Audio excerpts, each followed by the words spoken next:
बिकल खगमृग यही भांति, मनुज दशा कैसे कही जाती। जिस समय माता जानकी की विदाई हो रही, सारे विकल हो गए हैं, पशु पक्षी सब विकल हो गए हैं, तो मनुष्यों की दशा कैसे कही जाए, इसका वर्णन करना कठिन है। सीय बिलो की धीरता भागी, सीता जी को देख करके जो धैर्य है ना वो भी भंग गया। धीरता भागी रहे कहावत परम विरागी, जो परम विरागी कहलाने वाले थे उनका भी धैर्य जवाब दे गया पुत्री की विदाई में। और बेटी जो होती है ना उसको अपने मायके पर बड़ा गुमान होता है, बड़ा अभिमान होता है। कोई भी बात हो तो यही कहती है कि अभी मैं भैया से फोन करती हूँ, अभी भैया से बात करके बताती हूँ।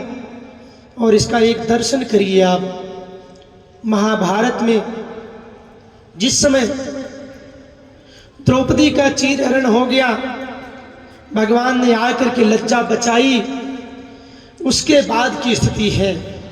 उसके बाद भी दुर्योधन हंसता है कि ये दास पुत्र ही कहलाएंगे, सब मेरे दास बने रहेंगे। उस सभा में माता कुंती का आगमन होता है, और जब माता कुंती को पता चला कि मेरे पुत्र वधू के साथ ऐसा व्यवहार हुआ है, तो जा करके कुंती ने अपने पुत्र वधू द्रौपदी को अपने गले से लगाया, कहा बेटी मैं क्या कहूँ, इन अपने 5 पुत्रों को इनको कायर भी नहीं कह सकती हूँ, ये इतने बलशाली हैं, लेकिन आज मुझको इनसे कोई उम्मीद नहीं है।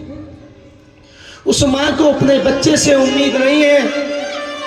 तब दुर्योधन हंसता हुआ कहता है कि करोगी क्या, ये तो सब मेरे दास हैं, बंदी बने रहेंगे, और इनकी जो संतान होगी वो दासी पुत्र कहलाएंगी। उस समय माता कुंती ने कहा, अरे दुष्ट दुर्योधन सुन, तेरे को बड़ा गुमान है, अभिमान है ना, अरे मैं तेरे उस अभिमान को नष्ट करने के लिए अपनी झोली फैला दूंगी द्वारिका में जाकर के अपने कृष्ण के पास। मेरे एक नहीं 2 भतीजे हैं कृष्ण और बलराम, उनके सामने अपनी आंचल को फैला दूंगी और उनसे कहूंगी कि हे वासुदेव, हे बलराम, तुम अपनी नारायणी सेना को लेकर के इस हस्तिनापुर पर आक्रमण करो और इसको जमीन से नष्ट कर दो, और जो वे बैठे हुए हैं सभासद में सारे मौन हैं, इनका सबका वध कर दो। दुर्योधन, तेरे पास भी मेरे भाई के नारायणी सेना का जवाब नहीं होगा। ये एक बहन का अपने भाई के प्रति गुमान होता है, अभिमान होता है। दुनिया में सब कुछ बर्दाश्त कर सकती हैं, लेकिन अपने मायके की बुराई कभी बर्दाश्त नहीं कर सकती। एक बहन ससुराल गई, वहां थाली को साफ कर रही थी, सब जगह मिट्टी से लगा के साफ किया, पीछे उसने मिट्टी नहीं लगाई। सास बड़ी ध्यान से देख रही थी, उसने पूछा, अरे बेटी तुमने पीछे मिट्टी क्यों नहीं लगाया? उस बहू ने कहा कि माँ जी वहां मेरे पिताजी का नाम लिखा हुआ है, मैं हर जगह मिट्टी लगा सकती हूँ, लेकिन पिताजी के नाम के ऊपर मैं मिट्टी नहीं लगा सकती हूँ। ये है आदर्श, ये है अयोध्या कि मैं सब कुछ बर्दाश्त कर सकती हूँ, लेकिन माता पिता की बुराई बर्दाश्त नहीं कर सकती हूँ। और वो स्वाभिमान कि मैं द्वारिका जाकर के अपने भाई से कहूँगी, उनके चरणों में अपने आंचल को बिछा दूंगी, लेकिन तुमसे मैं याचना करने के लिए नहीं आऊँगी रे दुष्ट दुर्योधन, याद रखना। तो हर बहन बेटी को अपना मायका गुमान होता है, चाहे वो बूढ़े ही क्यों ना हो जाएं, लेकिन फिर भी गुमान अपने मायका का ही रहता है।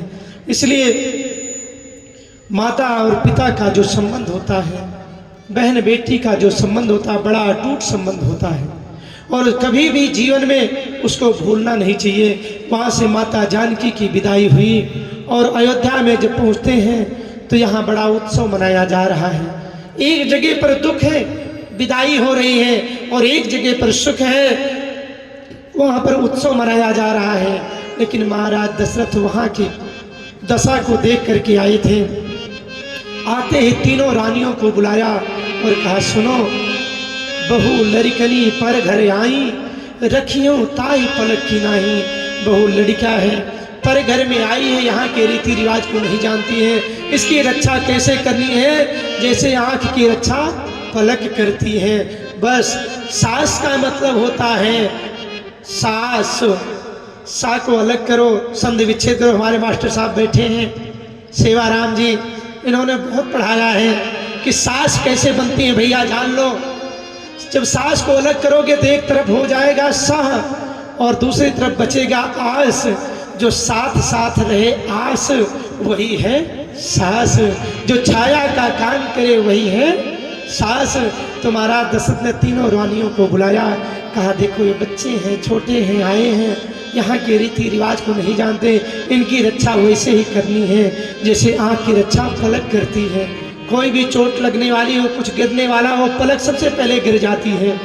बस यही आस रखनी है, यही बात रखनी है। और आज